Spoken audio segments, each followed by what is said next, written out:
nouvelle vidéo pour les terminales ici en spécialité mathématiques. Le but de la vidéo, c'est d'apprendre à démontrer, à utiliser un produit scalaire afin non pas de calculer le produit scalaire de façon classique, mais ici donc afin de déterminer comme ça un angle. Ok.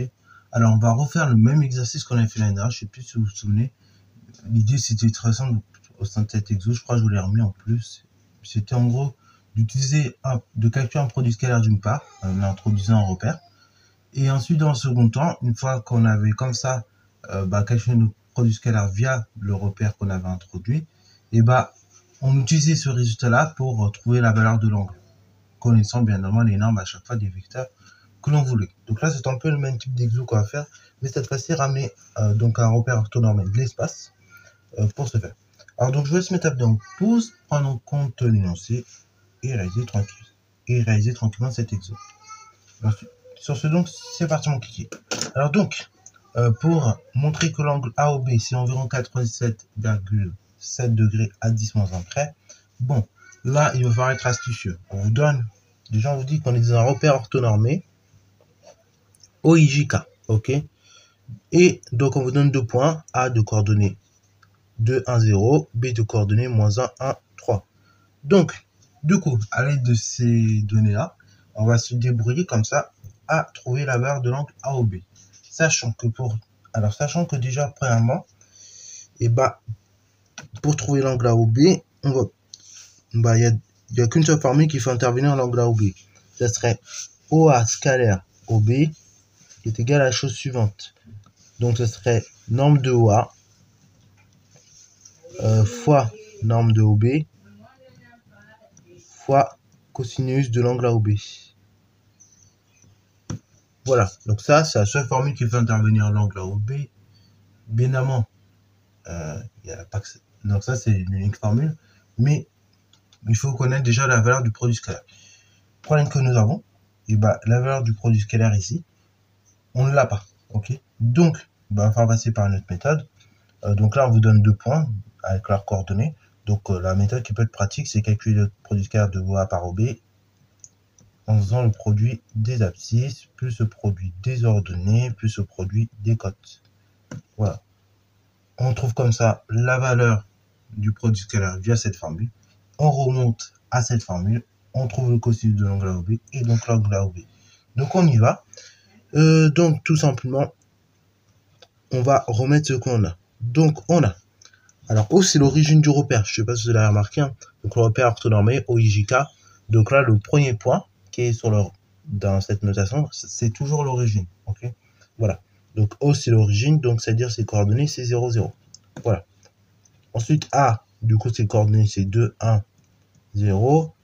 Et B, ses coordonnées c'est moins 1, 1, 3. Donc tranquillement, je calcule les coordonnées du vecteur OA et les coordonnées du vecteur OB. Donc on y va. Coordonnées du vecteur OA, du coup c'est l'abscisse de A moins l'abscisse de O. Ensuite, l'ordonnée de A moins l'ordonnée de O. Et l'ordonnée et la cote de A moins la cote de O. Donc ce qui fait en remplaçant qu'on a OA qui était... Alors comme à chaque fois les coordonnées du point O elles sont nulles, on peut directement remplacer par les coordonnées du point A pour aller plus vite. Donc ça nous donne 2, 1, 0. Ok. De même pour le point pour le vecteur OB. Donc ces coordonnées c'est XA moins XO. Ensuite c'est YA moins YO. Et ensuite c'est ZA moins ZO. Donc là pareil comme les coordonnées du vecteur du point O elles sont nulles, on peut directement dire que les coordonnées de OB c'est les coordonnées du point B. Du coup le point B c'est les coordonnées c'est quoi? C'est moins 1, 1, 3. Voilà. Donc là très rapidement on a comme ça les coordonnées de nos deux vecteurs. On fait donc leur produit scalaire. Donc OA scalaire OB, c'est donc le produit de l'abscisse du vecteur OA fois l'abscisse du vecteur OB. Donc on peut noter aussi comme ça. Plus l'ordonnée du vecteur OA fois l'ordonnée du vecteur OB. Plus la cote du vecteur OA par la cote du vecteur OB. On remplace, ça nous donne donc 2 fois moins 1. plus 1 fois 1 plus 0 fois 3. Ok.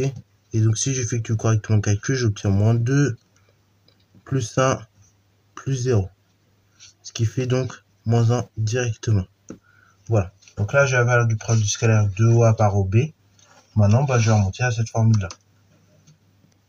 Donc, maintenant, je vais remonter, comme je l'ai dit précédemment, on va remonter à la seconde formule. Donc, qui nous disait quoi? Que OA scalaire OB, c'est norme de OA fois norme de OB fois cosinus de l'angle orienté entre les vecteurs OA et OB.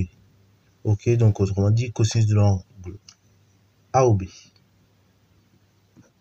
Ok, donc là, maintenant j'ai la valeur du produit scalaire. Il ne me reste plus qu'à déterminer tranquillement les valeurs des normes de OA et de OB. Et ensuite, on va y arriver. Donc, on y va. Norme de OA, c'est quoi?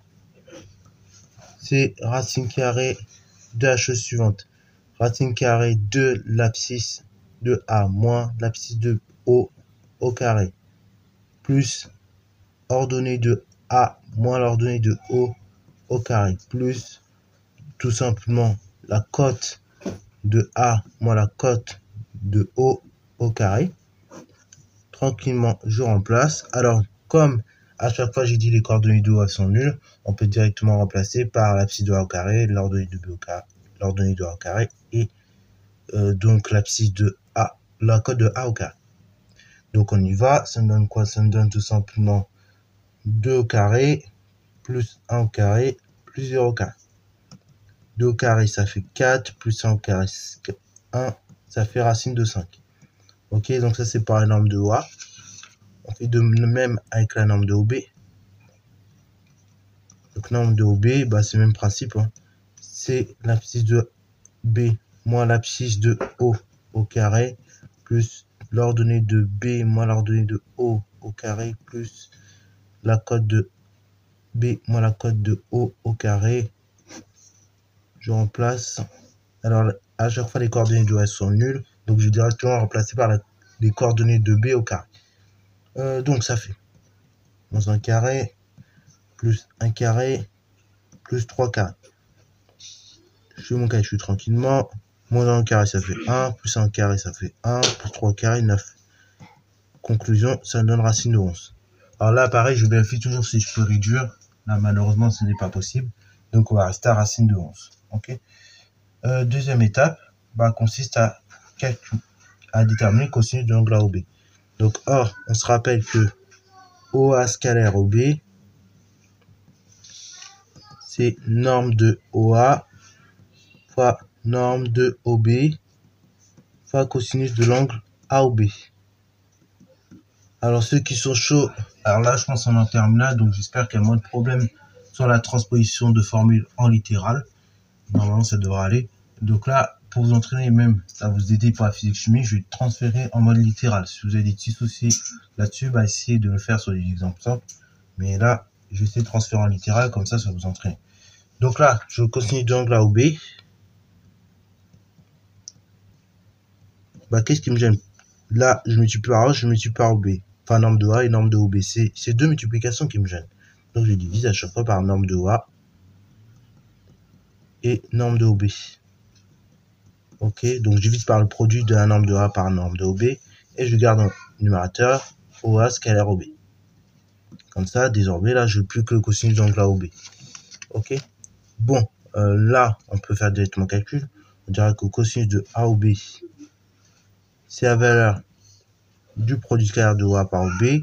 Donc on avait dit ça faisait moins 1 divisé par norme de A fois norme de OB au carré. Enfin, norme de A fois norme de OB. Donc c'est racine de 5 fois racine tout simplement de 11. Ce qui donne donc cosinus de A au B est égal à la chose suivante. Alors vous savez, on n'aime pas les racines de dénominateur. Donc ça fait moins 1 divisé par racine de 55. Qui fait donc moins racine de 55 divisé par la chose suivante. Donc on divise par 55. Donc ça c'est cosinus de A au B. Donc, alors là déjà, si vous obtenez un moins au niveau du cosinus, c'est plutôt bon signe. Pour une simple et bonne raison, c'est que si vous vous rappelez le cours de l'année dernière, donc pi sur 2 c'est 90 degrés, Et au-delà de pi sur 2, ok, si vous êtes à plus de 90 degrés, le cosinus est négatif. Donc là, du coup, pour le cosinus, si j'obtiens une valeur négative, déjà, c'est plutôt bon signe. Maintenant, on va réellement déterminer la valeur de notre angle. Et donc, A ou B,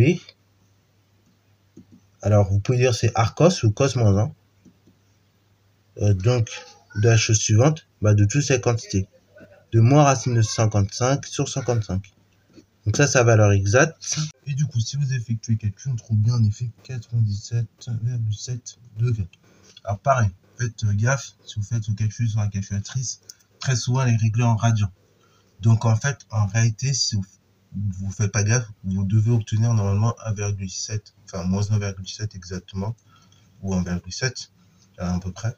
Donc après, cette valeur-là, vous la multipliez par 180 divisé par pi.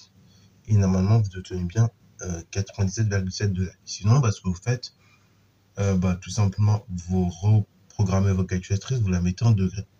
Et normalement, donc, en recalculant cosinus moins 1 de racine de 55, enfin, moins racine de 55 sur 55, non, vous allez trouver directement cette valeur-là. Ok? Voilà. Donc, c'est tout pour cette vidéo.